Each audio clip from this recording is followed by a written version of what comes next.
The endgame has begun for the multiverse.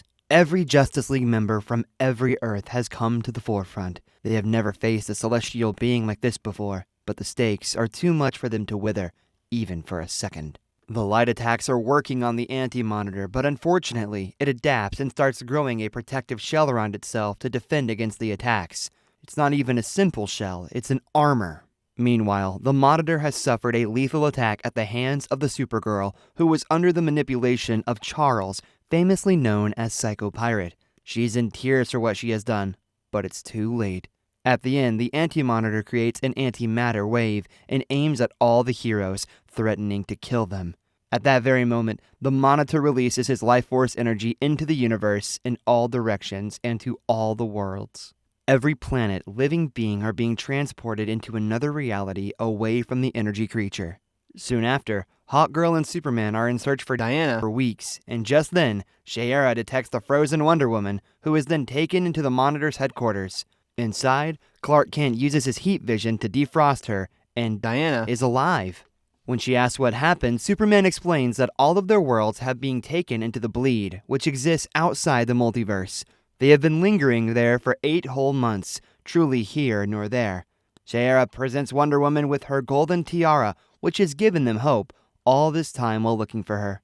They walk through the hallway, seeing people from all the times and places, since time and space collide in the bleed, with all kinds of disasters happening all the time. Diana is welcomed by the hard-working heroes led by Aquaman. Mr. Terrific comes forward and greets Diana as he explains that with the dying breath of the Monitor, he released his billion years of cosmic energy into the unstable realm to move the all remaining Earths to a nether space, hidden from the Anti-Monitor. Diana is surprised to learn that the invincible Monitor was killed by the Supergirl, and Dr. Hoshi makes it sound simple. We go back to Earth 1 as Superman, Clark Kent, Diana, Aquaman appear at downtown Metropolis and meet other heroes, Black Canary, Green Arrow, and the fierce journalist Lois Lane. They are all witnessing a breach in the space-time barrier, and out of nowhere, they are ambushed by a number of Jurassic Age dinosaurs running into downtown Metropolis. Superman goes after the flying pterodactyls, and others try to save the citizens running from the beasts. Black Canary dropkicks a velociraptor sneaking on a man, and the creature soon gets knocked down by the Green Arrow. They exchange pleasantries, and Canary uses her Canary Cry, a supersonic blast, to send a couple of raptors hurling down as well. Superman tries his level best to deal with the pterodactyls in the sky, but they horde around him and attack him. Wonder Woman uses her lasso to retrain a T-Rex and shouts at people to move away. Her lasso is not strong enough to bind the beast, as it drags her away as well. Aquaman saves another lady from being crushed by another T-Rex, and Lois Lane throws garbage cans at the beast in fury. Although she looks a bit out of sorts, Aquaman calls upon a humongous octopus from the ocean to take down the T-Rex in a jiff. The King of the Seven Seas shows off his powers. Nice. At the other side of city, Superman comes down to save a mother and her child from another beast, and swiftly goes back to tame the flying beasts. Clark Kent comes with Clutch to assist him with heat vision, and they successfully take down the pterodactyl beasts. Diana jumps on the back of the T-Rex and wraps the lasso of truth around it, binding the creature to her will. Green Arrow takes down another raptor, and Black Canary shoves off another couple as well. Superman lands down just then and gets surprised by Diana, who is now riding the T-Rex like her pet horse. As they ponder what's going to happen next, another wave of dinosaurs arrives through the portal, but this time, they are already being hunted. Jeep with World War soldiers hunt the dinosaurs on the ground. Lois Lane converses with them, but they leave back in a hurry, trying to finish their hunt as soon as possible. Wonder Woman releases her tamed T-Rex to go back with the others into the portal, and the portal closes down just like that. We now go to Earth 10, where the dinosaurs are being once again hunted by World War soldiers, and this time it's being watched live by Joker, Two-Face, and the council led by the Supreme Leader, familiar to us as Lex Luthor. Poison Ivy tries to reason with the leader, as they cannot watch all this unveil since it will be their ultimate destruction next, and the Supreme Leader reveals a secret weapon in his possession.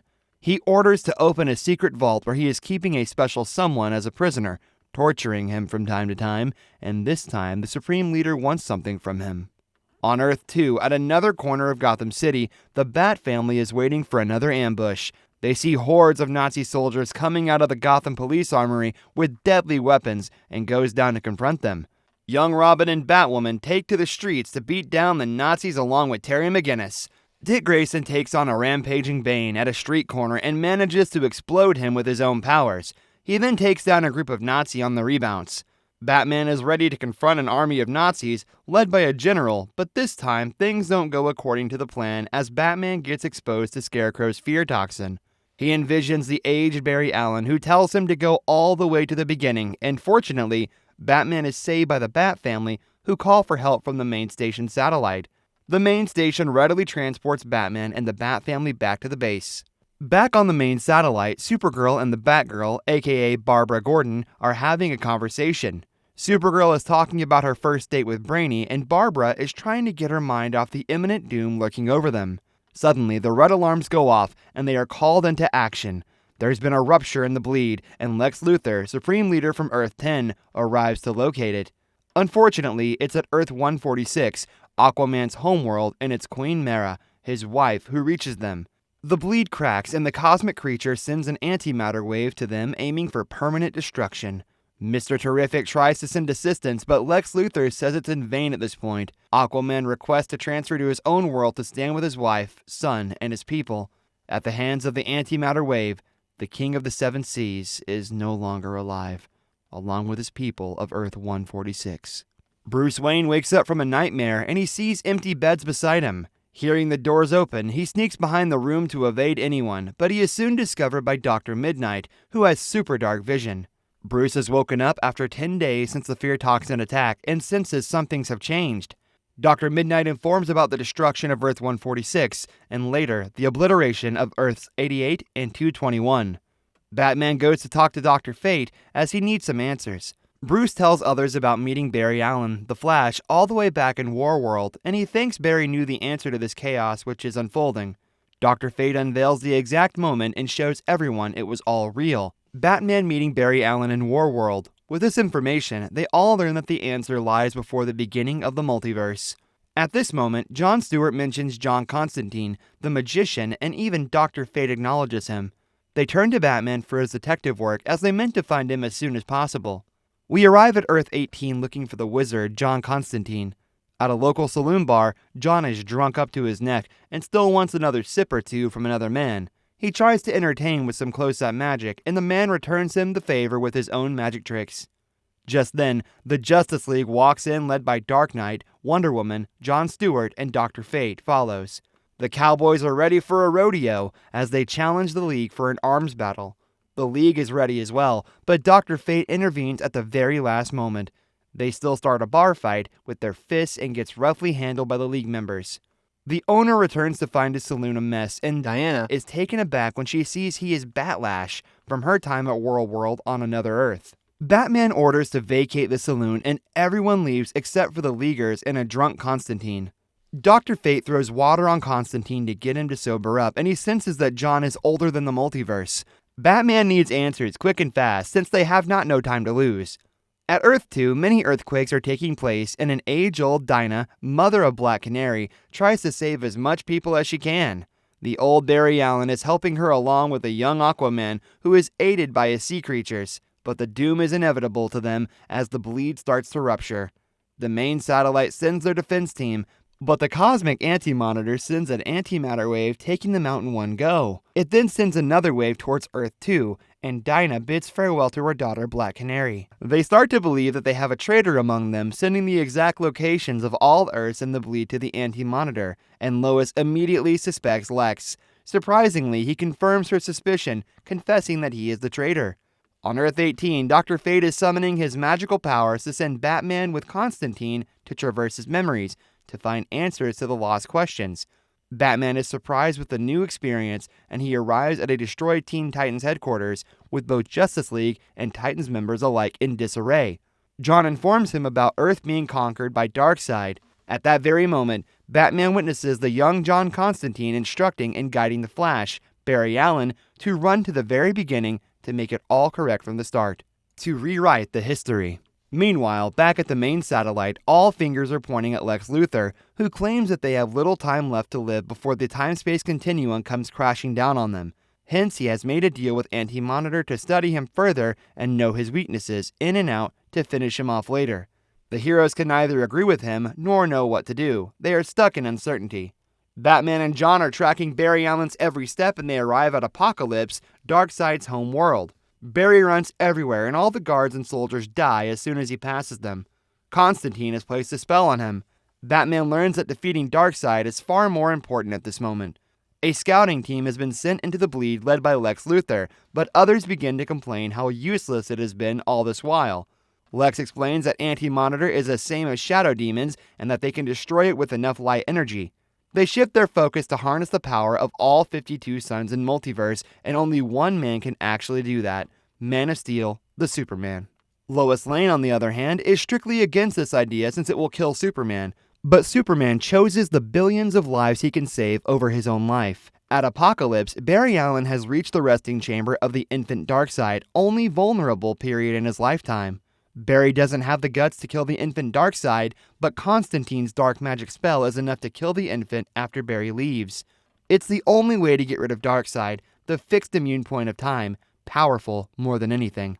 Back in Multiverse, Superman is flying his way towards the sun to absorb the light energy, but Kara beats him to it. She has supercharged energy from the Monitor, allowing her to fly faster, and she reasons with him, feeling responsible for the whole mess they are in now.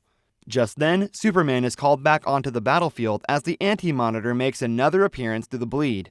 The defenses get ready with their energy attacks, and finally Superman arrives to unleash his full-throttled heat vision on the Anti-Monitor. Lex Luthor wants to shut down the towers, but the group thinks he is controlled by the Anti-Monitor. Superman goes to Lex and tells Mr. Terrific to do it. The towers go off and the Bleed disappears, but just then a thunderous blow is striked onto the Anti-Monitor by an emerging planetary weapon led by John Johns, the Martian Manhunter. He leads another group of resistance from an earlier battle in which they escape destruction. The Anti-Monitor is charging another attack, and Superman sees Kara returning from the sun. Will the energy she absorbed be enough? That is the burning question on everyone's mind. We go back to Earth 18, where Batman and John Constantine return after realizing the whole story. Jon Stewart steps out of the saloon, seeing the flying Green Lanterns, and they arrive, surprised to see him as well.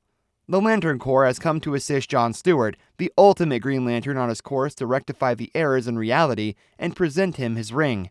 As the Anti-Monitor sends another antimatter wave towards the newly risen planet, Warworld, the Lantern Corps put up their legendary defense to fend off the antimatter wave successfully for the first time ever. Kara arrives back from the sun after absorbing the energy and bids farewell to her cousin, the Superman. The Psycho Pirate, who is being held captive by Lex Luthor and co., is called into action as he is needed to rejuvenate Warworld one last time to defend all lives against the Anti-Monitor. Psycho Pirate releases his psychic waves to all Earths, getting all living beings in sync with the same frequency, including all the heroes. This is the greatest power Warworld has ever harnessed. The Lanterns drop their shield, and the Anti-Monitor shoots another wave at the planet, but the Martian is ready. He times his Warworld's planetary attack to perfection and sends the energy beam crashing through the wave, and it pierces the Anti-Monitor. The Psycho Pirate has done well. The Anti-Monitor tries to heal back, but Kara Zor-El, the Supergirl, has already reached it. She flies to the very center of the celestial being and releases the massive solar energy, wiping out the Anti-Monitor completely. Clark flies to Kara and takes the lifeless body of hers back into the satellite. As he walks through the assembly of heroes, their gazes fill with sorrow and respect. He carries the cold, still body of Kara Zor-El, the one who gave it all so that others can live in peace and harmony. Clark wails uncontrollably and Lois runs to him. Unfortunately, John Constantine and Batman reveal that it's going to be even harder from here on, and Dr. Fate confirms it as well. Batman has solved the greatest puzzle of all time, the multiverse. In his efforts to destroy the Conqueror Darkseid, who was a fixed point in time, John Constantine and Barry Allen has created parallel worlds which has been growing as a cancer ever since.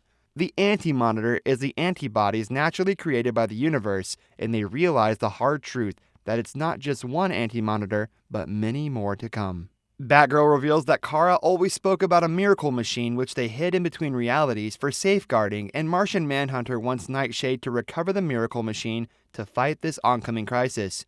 Jayon holds her hand, and they jump within realities only to stop where there's nothing. The miracle machine is there, waiting for this very moment for a million years. They bring the machine back to this reality where the heroes argue among themselves how to use it to defeat the Anti-Monitors. While this is going on, antimatter wave is destroying Earth, and its most recent victim is Earth 508. They have only one solution at the end, and to do that, they need to rectify the miracle machine. Green Lantern fails to charge it with willpower, and Jayon claims it's merely just sleeping. Dr. Fate states that it requires a sacrifice, and John Constantine volunteers with his magic since it's obvious. John Constantine summons his magic, but it fails to power up the miracle machine, and he is furious. On Earth 12, Batman is hunting down the Joker, and the Joker is laughing about the end of the world. Batman takes pride in being Batman as the world comes to an end. If it has to end, at least I go out like this, being Batman. Hot Girl and Green Lantern shares one final kiss before League's watchtower on Earth 12 vanished into oblivion. Wonder Woman offers herself as she is an immortal, and that is a sufficient sacrifice for the miracle machine. But Superman strongly opposes it, offers himself instead. Diana wants to give her immortal life a purpose as the antimatter wave wipes out Earth 2003 and nears their location. She places her lasso and offers herself as the machine welcomes her immortal self. The miracle occurs, and within the multiverse, a single perfect universe is being born. They are each invited to step in and embrace themselves as the Spectre comes forward to guide them.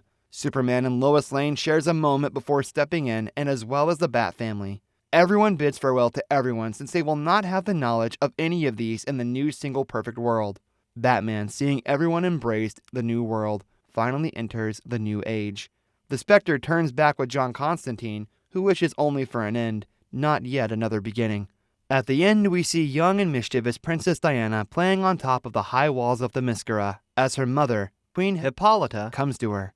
It will all be well at the end, as great sacrifices were made to create this wonderful, perfect world. Thank you for watching Second Look. Like, comment, share, and subscribe for more awesome videos. Have a nice day.